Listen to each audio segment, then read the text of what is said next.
Hello, আমার মাধ্যমিকের শিক্ষার্থী বন্ধুরা, তোমরা সবাই কেমন আছো? আশা করি সবাই খুব ভালো আছো। আমার অক্সফোর্ড এডুকেশন চ্যানেলে তোমাদের সবাইকে আরও একবার স্বাগত। আজকে আমি তোমাদের সাথে আলোচনা করব তোমাদের মাধ্যমিকের এবিটিএ টেস্ট পেপারের বাংলার দুটো গুরুত্বপূর্ণ পেজ নিয়ে। আজকে আমি তোমাদের সাথে আলোচনা করব 151 নম্বর এবং 172 নম্বর এই দুটো পেজ নিয়ে আজ আমি তোমাদের সাথে আলোচনা করব। এর আগের পেজগুলো সলিউশন করে আমি আমার চ্যানেলে আপলোড করে দিয়েছি। এমসিকিউ এবং এসিকিউ প্রশ্ন সমেত তোমরা চাইলে অবশ্যই আমার চ্যানেলে গিয়ে দেখে আসতে পারো। এছাড়াও ইতিহাস, ভূগোল, জীবনবিজ্ঞান এইসব বিষয়গুলো যে তোমাদের টেস্ট পেপারের পেজগুলো আছে সেই সমস্ত পেজগুলো যে এমসিকিউ এবং এসিকিউ প্রশ্নগুলি আছে সেই প্রশ্নগুলো সমাধান করে আমি আমার চ্যানেলে আপলোড করে দিয়েছি। তোমরা চাইলে অবশ্যই আমার চ্যানেলে গিয়ে দেখে আসতে পারো। এবং বাংলার এর পরের যে পেজগুলো আছে সেই পেজগুলো নিয়ে আমি খুব তাড়াতাড়ি সলিউশন নিয়ে তোমাদের সামনে উপস্থিত হব। তোমাদের কাছে আমার একটা ছোট্ট রিকোয়েস্ট, তোমরা যারা আমার এই চ্যানেলে নতুন আছো তারা অবশ্যই আমার এই চ্যানেলটাকে সাবস্ক্রাইব করে পাশে থাকা বেল আইকনটি ক্লিক করে অল নোটিফিকেশন অন করে রেখো, যাতে কোনো ভিডিও তোমরা আমার মিস না করো, সবার প্রথমে সবার আগে যাতে ভিডিওগুলো তোমরা দেখতে পারো। তো চলো যাওয়া যাক 151 নম্বর পেজে। এই পেজে প্রথম প্রশ্ন দেখো, ক্রমশ ও কথাটা ছড়িয়ে পড়ে, ও কথাটা কি? উত্তর হবে অপশন গ, কারেকশনের কথা। পরের প্রশ্ন দেখো, মানিক বন্দ্যোপাধ্যায়ের প্রকৃত নাম কি ছিল? উত্তর হবে প্রবোধ কুমার বন্দ্যোপাধ্যায়। পরের প্রশ্ন, বাইজির ছদ্মবেশে হরিদা রোজগার হয়েছিল কত? উত্তর হবে অপশন ক, 8 টাকা 10 আনা। পরের প্রশ্ন 1-4, তারপর যুদ্ধ এলো, তো এটা সঠিক উত্তর হয়ে যাবে অপশন ঘ, রক্তের এক আগ্নেয় পাহাড়ের মতো। পরের প্রশ্ন, প্রলয় উল্লাস কবিতাটি যে কাব্যগ্রন্থের অন্তর্ভুক্ত সেটি হলো? উত্তর হবে অপশন ক, অগ্নিবীণা। পরের প্রশ্ন তোমাদের 1-6, সিন্ধু তীরে রহিছে মাঞ্জস, এই মাঞ্জস কথাটার অর্থ কি? উত্তর হবে অপশন গ, ভেলা। পরের প্রশ্ন, অনেক ধরে ধরে টাইপ রাইটারে লিখে গেছেন মাত্র একজন, তিনি হলেন কে? উত্তর হবে অর্ণদা শঙ্কর রায়। পরের প্রশ্ন, একটি কলমের দাম ধার্য হয়েছে, উত্তর হবে অপশন খ, 2500 পাউন্ড। পরের প্রশ্ন, লেখক ছেলেবেলায় যে জ্যামিতি বই পড়েছিলেন তার লেখক কে ছিলেন? উত্তর হবে অপশন গ, ব্রহ্মমোহন মল্লিক। পরের প্রশ্ন দেখো 1-10, পরস্পরের সহযোগিতায় কাজ সম্পন্ন করে, তো এটা হয়ে যাবে সহযোগী কর্তা। পরের প্রশ্ন, 5 দিন নদীকে দেখা হয় নাই, এই পদটি কোন কারক হবে? উত্তর হবে কর্মকারক। পরের প্রশ্ন, অব্যয়ীভাব সমাসে প্রাধান্য থাকে পূর্বপদের অর্থের। পরের প্রশ্ন দেখো, তোরা সব জয়ধ্বনি কর, এই নিম্নলিখিত পদটি কোন সমাসের উদাহরণ? এটা উত্তর হয়ে যাবে মধ্যপদলোপী কর্মধারায়। এবার হচ্ছে তোমাদের 1-14 নম্বর প্রশ্নতে, যে সে সারাদিন খুব পরিশ্রম করে গভীর রাতে ফিরল, এই বাক্যের নিম্নরেখিত অংশটি হলো? উত্তর হবে বিধির সম্প্রসারক। একটু টাইপিংটা একটু ঝাপসা এসছে, তোমরা একটু কষ্ট করে দেখে নিও। পরের প্রশ্ন 1-15, তোমার ভালো হোক বাক্যটি হলো একটি প্রার্থনাবাচক বাক্য। পরের প্রশ্ন, বাঁশি বাজে, এটি একটি কর্মকর্তৃবাচ্য বাক্য। পরের প্রশ্ন, এটা হচ্ছে সময়ে বোঝা যাবে, এই বাক্যটিকে কর্তৃবাচ্যে রূপান্তরিত করলে কি হবে? উত্তর হবে সময়ে বুঝে নেব। পরের প্রশ্ন, এরপর আসছি তোমাদের এসএকিউ প্রশ্নগুলিতে। প্রথম প্রশ্ন দেখো, যেন নেশায় পেয়েছে, কাকে কিসের নেশায় পেয়েছে? এই উত্তরগুলো আমি মুখে বলে দিচ্ছি, তোমরা খাতায় লিখে নেবে, ঠিক আছে? তো এর উত্তরটা বলে দিচ্ছি, তা কাকে কিসের নেশায় পেয়েছে? উত্তর হবে তপনের গল্প লেখার নেশায় পেয়েছে। পরের প্রশ্ন 2 নম্বর, অদৃষ্ট কখনো হরিদার এই ভুল ক্ষমা করবে না, কোন ভুল? তো উত্তর হয়ে যাবে জগদীশবাবু হরিদাকে 101 টাকা প্রণামী দিতে চাইলে তা বিরাগী হরিদা প্রত্যাখ্যান করেন। পরের প্রশ্ন, ও নিয়ম রেলওয়ে কর্মচারীদের জন্য, কোন নিয়মের কথা এখানে বলা হয়েছে? তো উত্তরটা দেখো, একজন প্রথম শ্রেণীর যাত্রীকে মাঝরাতে জাগিয়ে তার ঘুমে ব্যাঘাত ঘটানো যায় না, এই নিয়মের কথা বলা হয়েছে। পরের প্রশ্ন, বলতে গেলে ছেলে দুটোই সবই একরকম, তফাৎ শুধু এই যে, তফাৎটা কি ছিল? তো তফাৎটা ছিল, উত্তর দেখো, অমিতের পরিবারে বাবা মা আর 3 ভাই আছে, আর এসবে রয়েছে শুধু বাবা, এটুকুই তফাৎ ছিল। পরের প্রশ্ন 5 নম্বরে, নদীর বিদ্রোহের কারণ সে বুঝিতে পারিয়াছে, নদীর বিদ্রোহের কারণ কি ছিল? তো উত্তরটা আমি বলছি দেখো, নদের চান অনুভব করে নদীর ওপরে মানুষের তৈরি করা ব্রিজ ও বাঁধ দেওয়ার কারণেই নদী যেন বিদ্রোহী হয়ে উঠেছে।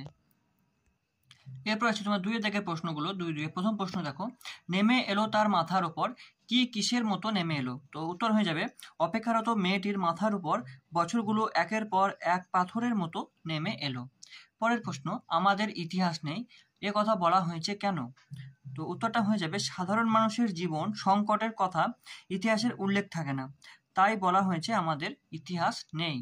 পরের প্রশ্ন, বিদায় এবে দেহ বিধুমুখী, কে কার কাছ থেকে বিদায় নিতে চেয়েছেন? উত্তর হবে, মেঘনাদ তার স্ত্রী প্রমীলার কাছ থেকে বিদায় নিতে চেয়েছেন। পরের প্রশ্ন, গানের বর্ম আজ পড়েছি গায়ে, গানের বর্ম পরিধান করে কবি কোন কাজ করতে পারেন? তো উত্তর হয়ে যাবে, গানের বর্ম পরে কবি হাত নাড়িয়ে বুলেট তাড়াতে সক্ষম। পরের প্রশ্ন, ওই আসে সুন্দর, সুন্দর কেমন ভাবে আসে? তো উত্তর হবে, কাল ভয়ঙ্করের বেশে সুন্দর আসে। এরপর আসছি তোমাদের 3 দাগের প্রশ্নগুলিতে। প্রথম আছে দেখো, স্টাইলাস কি? উত্তর হবে, ব্রোঞ্জের শলাকার পোশাকি নাম হলো স্টাইলাস। পরের প্রশ্ন, সমানি সম সিসানি ঘনানি বিচরালিনী চ, কথাটির বাংলা অর্থ কি?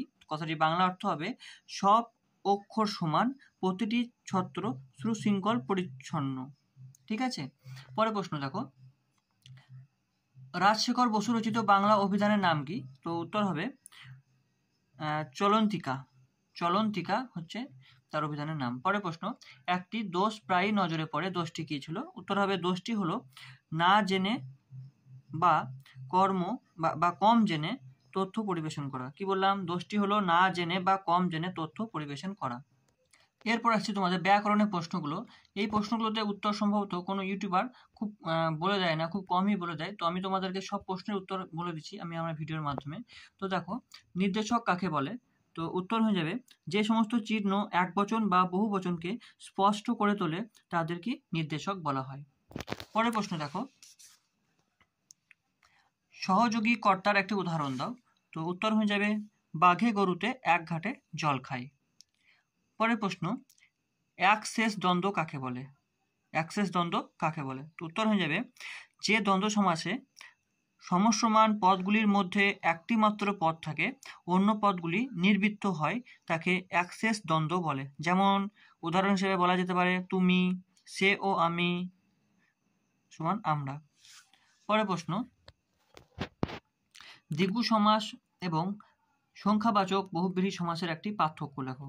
তো এই পার্থক্য হবে, দ্বিগু সমাসে পরপদ প্রধান আর সংখ্যাবাচক বহুব্রীহি সমাসের নতুন পদের অর্থ প্রধান। 5 নম্বর প্রশ্ন দেখো, সিংহদ্বার শব্দটির ব্যাস বাক্য সহ সমাসের নাম লেখো। তো সিংহদ্বার কি হবে? দেখো, সিংহ চিহ্নিত দ্বার সমান কি হবে? এটা মধ্যপদলিপি কর্মধারী সমাস হবে। তারপরে প্রশ্ন, বাক্য নির্মাণের শর্তগুলি কি কি? তো উত্তর হয়ে যাবে, তো যোগ্যতা, আকাঙ্ক্ষা, আসক্তি এগুলো হবে। পরের প্রশ্ন, শোনা মাত্র অমিত ফতোয়া জারি করে দিল, যৌগিক বাক্যে পরিবর্তন করো। তো 7 নম্বর কি হবে? অমিত শুনলো এবং সাথে সাথে ফতোয়া জারি করে দিল, এটাই হবে উত্তর। পরের প্রশ্ন, বিধি ও প্রসারকের একটি উদাহরণ দাও। বিধি ও প্রসারকের একটি উদাহরণ হবে, রবীন্দ্রনাথ ঠাকুর গীতাঞ্জলি লিখে নোবেল পুরস্কার পান। পরের প্রশ্ন, কর্মবাচ্য কাকে বলে? যে বাচ্যে কর্মই প্রধান এবং ক্রিয়া কর্মের অনুগামী হয় তাকে কর্মবাচ্য বলে। কি বললাম? বোঝা গেল? যে বাচ্চে কর্মই প্রধান এবং ক্রিয়া কর্মের অনুগামী হয় তাকে কর্মবাচ্য বলে। উদাহরণ হিসেবে বলা যেতে পারে, আমার দ্বারা ভাত খাওয়া হয়। এই ছিল তোমাদের 151 নম্বর পেজের সমস্ত এমসিকিউ এবং এসসিকিউ প্রশ্নগুলির সমাধান। তো ভিডিওটা ভালো লাগলে অবশ্যই একটা লাইক করার, বন্ধুদের মধ্যে প্রচুর পরিমাণে শেয়ার করে দিও আমার ভিডিওটা। আসছি আমরা নেক্সট পেজে। এবার এলাম তোমাদের 172 নম্বর পেজে। এই পেজে প্রথম প্রশ্ন দেখো, সারা বাড়িতে শোরগোল পড়ে গেল, কারণ কি? উত্তর হবে, তপনের লেখা গল্প পত্রিকায় ছাপা হয়েছে বলে। পরের প্রশ্ন, কোন ট্রেনের ধাক্কায় নদের চাঁদের মৃত্যু হয়? উত্তর হবে, প্যাসেঞ্জার ট্রেন। পরের প্রশ্ন, জগদীশবাবুর সম্পত্তির পরিমাণ কত ছিল? উত্তর হবে 11 লক্ষ টাকা। পরের প্রশ্ন, তার রঙ্গরসে মন না দিয়া, যার রঙ্গরসের কথা বলা হয়েছে তা হলো মাতঙ্গ। পরের প্রশ্ন 1-5, আয় আরো বেঁধে বেঁধে থাকি কবিতায় কোন বক্তব্য প্রকাশিত হয়েছে? উত্তর হবে, বিপন্ন অস্তিত্ব। নেক্সট প্রশ্ন 1-6, মধ্যতে যে কন্যাখানি, এই কন্যাটি হলেন কে? উত্তর হবে পদ্মাবতী। উত্তর হবে পদ্মাবতী। পরের প্রশ্ন, একটি বিদেশি কাগজে ফাউন্টেন পেনের বিজ্ঞাপনে ছিল। উত্তর হবে 27 রকমের নিব। পরের প্রশ্ন, যারা ইংরেজিতে ভাবেন এবং যথাযথ বাংলা অনুবাদ করার চেষ্টা করেন তাদের রচনা কি হয়? উত্তর হবে অপশন খ, উৎকট।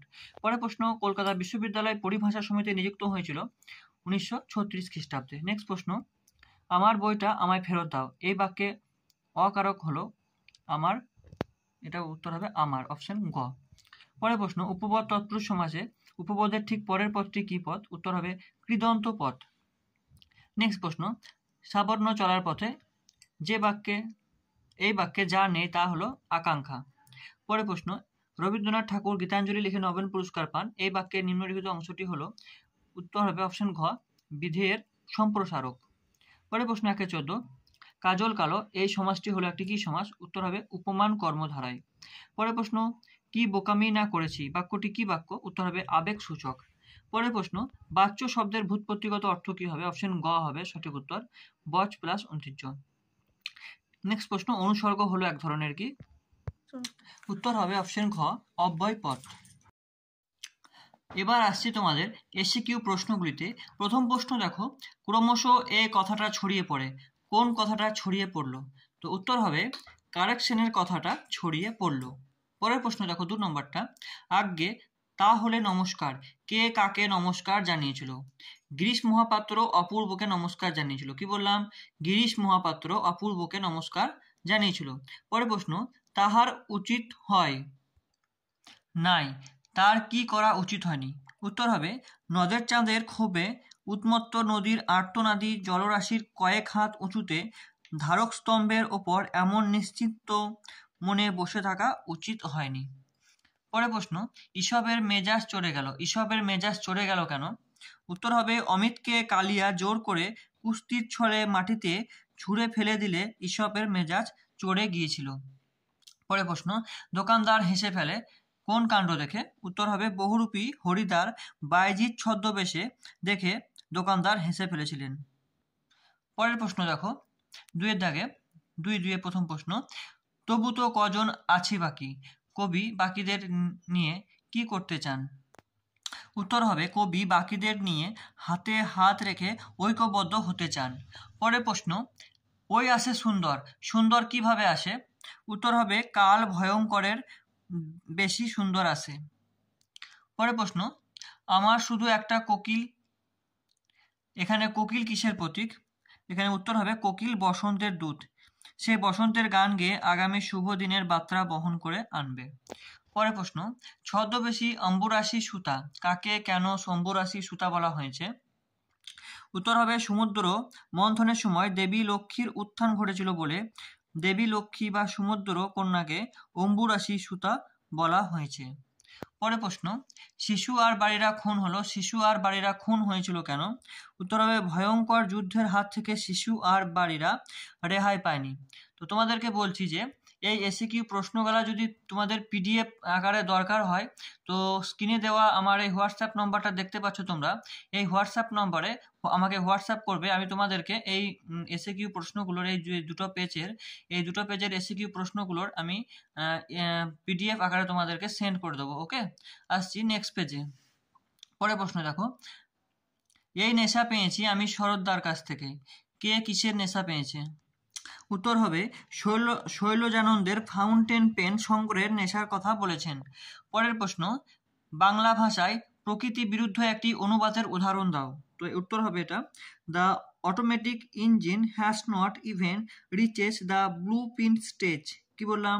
The automatic engine has not even reached the blue print stage.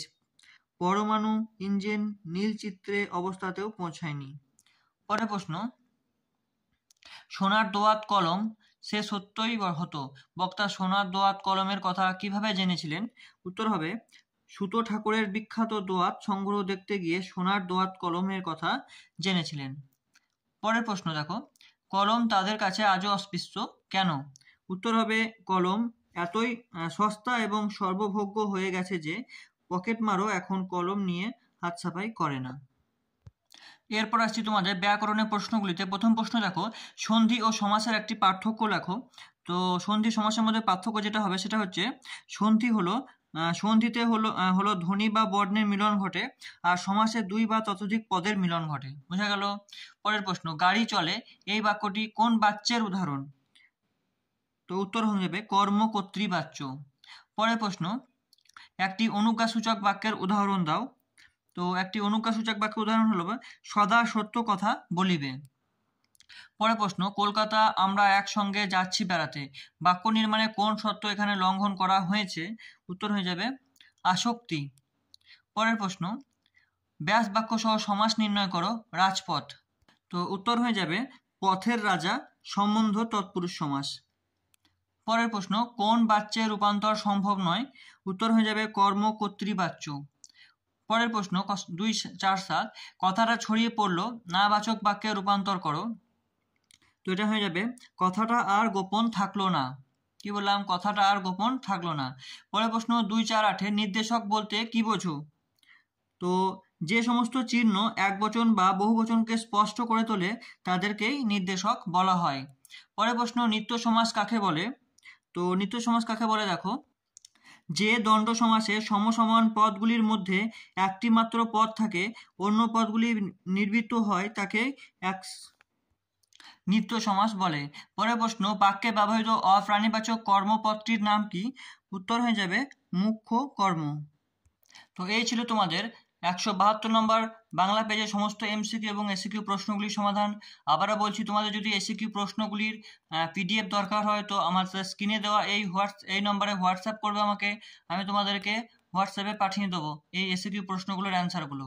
তো ভিডিওটা কেমন লাগলো? ভিডিওটা যদি ভালো লাগে ভিডিওটাকে অবশ্যই তোমরা একটা লাইক করবে, আর বন্ধুদের মধ্যে প্রচুর প্রচুর পরিমাণে শেয়ার করবে, আর আমার এই চ্যানেলটাকে অবশ্যই সাবস্ক্রাইব করে পাশে থাকা বেল আইকনটি ক্লিক করে অল নোটিফিকেশন অন করে রাখবে। তো চলো বন্ধুরা, আজ এই পর্যন্ত, দেখা হবে আবার পরের ভিডিওতে। Thank you so much.